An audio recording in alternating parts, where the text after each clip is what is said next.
ขอนอบน้อมแด่พระพุทธเจ้าผู้ประเสริฐกว่านรชนทั้งหลายผู้ประกอบด้วยคุณเก่าประการมีความเป็นพระอรหันต์เป็นต้นขอนอบน้อมแด่คุณพระธรรมที่พระองค์ทรงแสดงไว้ดีแล้วขอนอบน้อมแด่คุณพระอริยสงฆ์และก็ขอถวายความเคารพขอโอกาสจากคณะสงฆ์ครูบาอาจารย์ทุกองค์ขอความสุขความเจริญในธรรมจงบังเกิดมีแด่ครอบครัวการนำตลอดถึง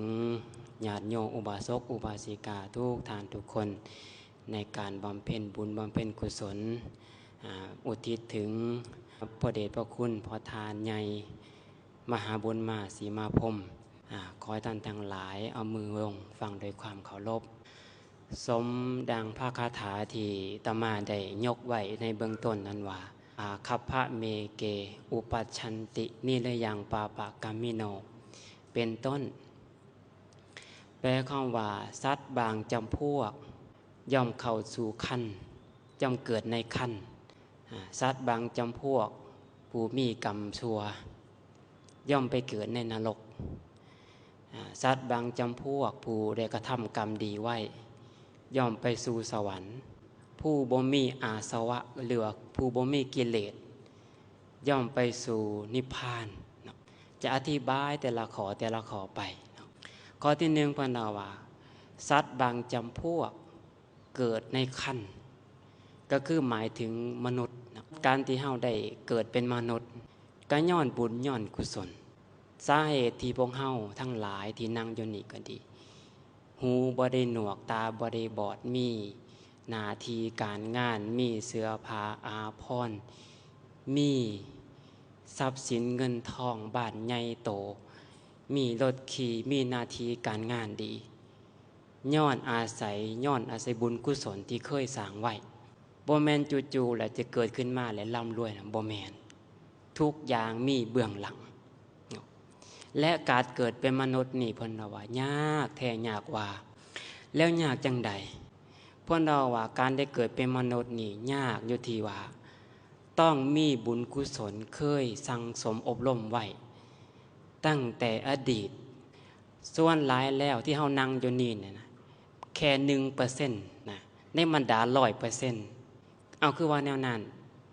เพราะว่าสรรพสัตว์ที่กลับมาเกิดมาเป็นมนุษย์นี่ย้อนอาศัยบุญกุศลเคยเฮ็ดไว้มีอยู่ในพระสูตรนักขาสูตรสังยุตตานิกายพระไตรปิฎกเล่มที่16พระเจ้าตอนนั้นเอิ้นภิกขุทั้งหลายมาแล้วเอามือนี่จิ้มลงไปในดินขี้ดินก็ติดนิ้วมือเพิ่นขึ้นมาพระเจ้าก็เลยถามว่าภิกขุทั้งหลายพวกท่านเห็นบ่นี่ขี้ดินติดนิ้วมือเฮาเห็นบ่เห็นค่ะน้อยหลายหรือน้อยน้อยระวังขี้ดินอยู่ในมือเฮากับขี้ดินอยู่ในพื้นดินอันใดหลายอยู่ในมือพระองค์นี่มีน้อยค่ะน้อยชั้นใดสรรพสัตว์ทั้งหลายในโลกนี้ตายไปแล้วกลับมาเกิดเป็นมนุษย์ก็ดีเกิดเป็นเทวดาก็ดีมีน้อยเท่ากับขี้ดินติดในมือเฮาส่วนหลายแล้วมนุษย์ตายไปแล้วไปเกิดอยู่ในนรกไปเกิดเป็นเปรตไปเกิดเป็นอสุรกายสัตว์เดรัจฉานแม้แต่เฮาเห็นสัตว์ทุกประเภทในโลกนี้ที่มีชีวิตอยู่บ่ว่าสิเป็นช้างเป็นม้าเป็นงัวเป็นควายหรือสัตว์อีหยังก็แล้วแต่ที่เฮาเบิ่งเห็นเขาก็เกิดมาจากมนุษย์เฮานี่แหละแต่ก่อนเขาก็เป็นคนคือเฮานี่แหละแต่เนื่องด้วยบาปบางอย่างอกุศลบางอย่างที่เขาเคยเฮ็ดไว้มันก็เลยส่งผลก่อนจะตายแล้วก็บาปตัวนั้นมันส่งผลก็เลยเกิดเป็นสัตว์ก็มีหรือบางคนตายจากมนุษย์แล้วไปหมายอยู่ในนรกก่อนพ้นจากนรกแล้วกลับมาเกิดเป็นเปรตพ้นจากเปรตมาเกิดเป็นสัตว์เดรัจฉานก็มีหรือบางเทื่อเกิดจากเทวดาตายจากเทวดาเบิดบุญจากเทวดาลงนรกก็มีหรือเบิดจากเทวดาแล้วมาเกิดเป็นสัตว์ก็มีหรือคนตายไปแล้วไปเกิดเป็นสัตว์ก็มีพระพุทธเจ้าจึงบอกว่าคนที่กลับมาเกิดเป็นมนุษย์นี่มีน้อยเหมือนขี้ดินติดนิ้วมือเฮาแล้วมีน้อยมีปริมาณน้อยส่วนมนุษย์ทั้งหลายที่เกิดตายไปแล้วไปใหม่อยู่นรกเป็นเปรตอสุรกายสัตว์เดรัจฉาน มีหลายเท่าแผ่นดินอุปมาเหมือนกับว่า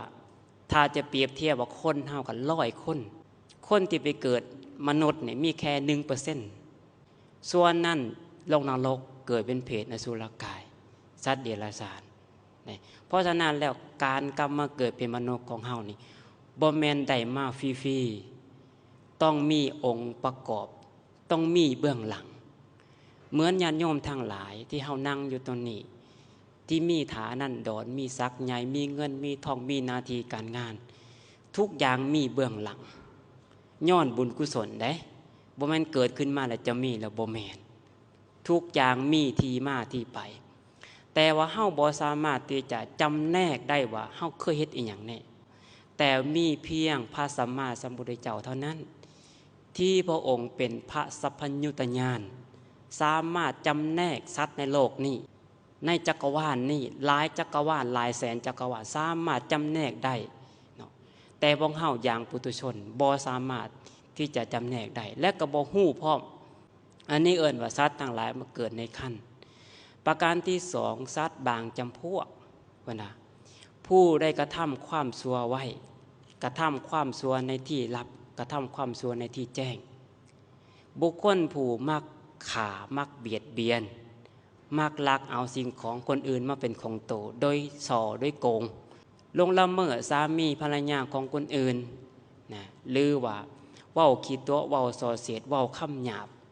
โลภอยากได้ของคนอื่นคิดปองให้ของคนอื่นเป็นมิจฉาทิฏฐิเห็นผิดนั่นแหละเมื่อตายไปแล้วบุคคลประเภทนี้ก็ไปกองอยู่ในนรกเบิดนะทุกอย่างก็มีที่มาที่ไปคือกันเนาะอันนี้ก็บุคคลประเภทนี้ก็ไปหมายอยู่ในนรกเพิ่นว่าประเภทที่3สัตว์ผู้ได้กระทำกรรมดีไว้ย่อมไปเกิดในสุคติหรือว่าไปเกิดในสวรรค์พระพุทธเจ้าจงว่าคนบางคนในโลกนี้เป็นผู้งดเว้นจากการฆ่าการเบียดเบียนเว้นจากการลักสิ่งของคนอื่นมาเป็นของตนเว้นการละเมิดสามีภรรยาของคนอื่นเว้นจากการเว้าคิดโตเว้าส่อเสียดเว้าคำหยาบเว้นจากการโลภอยากได้ของคนอื่นบ่คิดปองให้คนอื่นเป็นสัมมาทิฏฐิเชื่อว่าบาปมีบุญมีนรกมีสวรรค์มีคุณบิดามารดามีคนประเภทนี้เพิ่นว่าเมื่อตายไปแล้วจะไปสู่สุคติโดยที่ข้าเจ้าบ่ต้องไปห้องขอไปเองนะบ่ต้องไปขอว่าขอให้ไปสวรรค์หรือบ่จำเป็นเพราะว่าอย่างการกระทำมันบ่งบอกชี้ชัดอยู่แล้วและอีกอย่างหนึ่งเพิ่นกล่าวไว้ในอัญสลิสูตรเนาะตอนหนึ่งพระอินทร์เนาะเอิ้นเทวดาทั้งหลายที่เป็นบริวารมาแล้วก็เลยบอกไว้เพิ่นก็เลยสอนเทวดาว่าเฮาเนี่ยนะถึงแม้นว่าจะเป็นพระอินทร์ปกครองเทวดาทั้ง2ชั้นเป็นใหญ่กว่าพูดผีปีศาจเทวดาทั้ง2ชั้นนี้แต่ว่าเฮานี่น้อมเสียนก้มขาบบุคคลผู้เลี้ยงพ่อเลี้ยงแม่โดยธรรมบุคคลเลี้ยงสามีภรรยาโดยธรรมเลี้ยงสมณะสีพราหมณ์บุคคลผู้บ่มีความขี่ทีอนุเคราะห์สามีภรรยาอนุเคราะห์ลูกหลานญาติพี่น้องแม้แต่สมณะสีพราหมณ์ผู้มีศีลเทวดาทั้งหลายต่างคนก็ยินดีพอใจบุคคลที่มีศีลข้าพเจ้านี่น้อมเสียนก้มขาบไหว้บูชาเป็นพระพุทธเจ้าอุบาสกอุบาสิกาผู้มีศีล5มีศีล8ผู้ยินดีในการฟังธรรมโตข้าพเจ้านี่ยินดีบุคคลเหล่านั้นเพราะว่าบุคคลเหล่านั้นเป็นบุคคลผู้ประเสริฐถ้าว่าบุคคลที่เป็นอุบาสกอุบาสิกามีศีล5ศีล8บำเพ็ญกุศลดีแล้วบุคคลนั่นก็จะบ่ตกต่ำเกิดชาติใดก็จะบ่ตกต่ำเป็นเทวดาก็เป็นเทวดาชั้นสูงเป็นมนุษย์เป็นเศรษฐีมหาเศรษฐีมีฐานะดีมีเงินมีทองของกินของใส่บ่อึดบ่อยากย้อนบุญกุศลเพราะฉะนั้นแล้วข้าพเจ้านี่นะน้อมเสียนก้มขาบบุคคลเหล่านั้นบุคคลผู้มีศีล5ศีล8รักษาศีลอุโบสถพระเจ้าพระสงฆ์ผู้มีศีลข้าพเจ้านี่ยินดีพอใจและข้าพเจ้าก็อยากอยู่ใกล้กับบุคคลเหล่านั้นเพราะอยู่ใกล้กับบุคคลเหล่านั้นย่อมจะนำความสุขมาให้แต่กงกันขามอยู่ใกล้กับคนพาลคนบ่ดี นะประกอบกรรมทั้งกายว่าจาใจบ่ดีนะข้าพเจ้าบ่อยากอยู่ไกลแต่อยากอยู่ใกล้กับสมณพราหมณ์อุบาสกอุบาสิกาผู้มีศีลข้าพเจ้าดีใจนี่อันนี้พระอินทร์เพิ่นสอนเทวดาแนะนำเทวดาเด้บุคคลผู้มีกรรมดีนั่นเมื่อตายไปแล้วไปเกิดในสุคติแน่นอนไปเกิดเป็นมนุษย์หรือว่าไปเกิดเป็นเทวดาอย่างแน่นอนโดยที่ข้าเจ้าบ่ต้องห้องขอว่าอยากเป็นจะเกิดเป็นนั่นบ่เกิดเป็นนี่บ่จำเป็นเพราะบุญกุศลมันจะทรงเองส่วนบุคคลผู้ทำบาปก็คือกันเพิ่นกล่าวไว้ในเทวธรรมชาดกเพิ่นว่าสำหรับบุคคลผู้กระทำบาปทั้งในที่แจ้งก็ดีในที่ลับก็ดีเราเทพพยดาเบิ่งบุคคลผู้กระทำบาปนั้นด้วยสายตาที่เหยียดหยามว่ายังไงบ่มักบุคคลผู้กระทำความชั่วอย่าคิดว่าการกระทำความชั่วแล้วจะบ่มีคนนั้นเห็นบ่มีคนนี้เห็นเราเทพยดาเห็นการกระทำของเฮาเพราะว่าในโลกสันนิวาสอันกว้างใหญ่อันนี้ย่อมมีบุคคลผู้มีตาทิพย์มีหูทิพย์สมณพราหมณ์ผู้ทรงอภิญญาย่อมหู้ย่อมเห็นการกระทำของเฮาและในโลกนี้ก็บ่มีความลับสำหรับบุคคลผู้กระทำความชั่วแม้แต่คนอื่นจะบ่เห็นก็ตามแต่คนที่เห็นทำอิฐก็คือตัวเฮาเองจะปกปิดบ่ได้นะผู้กระทำความดีก็เหมือนกันอย่าคิดว่าบ่มีคนใดฮู้บ่มีคนใดเห็นเราเทพพยดาทั้งหลายสมณะสีพราหมณ์ผู้มีศีลผู้มีหูทิพตาทิพผู้ได้อภิญญาย่อมพอใจย่อมสรรเสริญย่อแม้แต่พระพุทธเจ้าพระปัจเจกพุทธเจ้าพระอรหันตสาวกทั้งหลายเห็นบุคคลผู้เว้นจากความชั่วมีความประพฤติดีทั้งกายทั้งวาจาย่อมจะย่อสรรเสริญอนุโมทนาและบุคคลนั้นก็ถือว่าใกล้พระนิพพานแล้วอีกบ่นานประเภทที่3บ่นำผู้ที่บ่มีอาสวะเช่นพระสัมมาสัมพุทธเจ้าพระปัจเจกพุทธเจ้าและอรหันตสาวกที่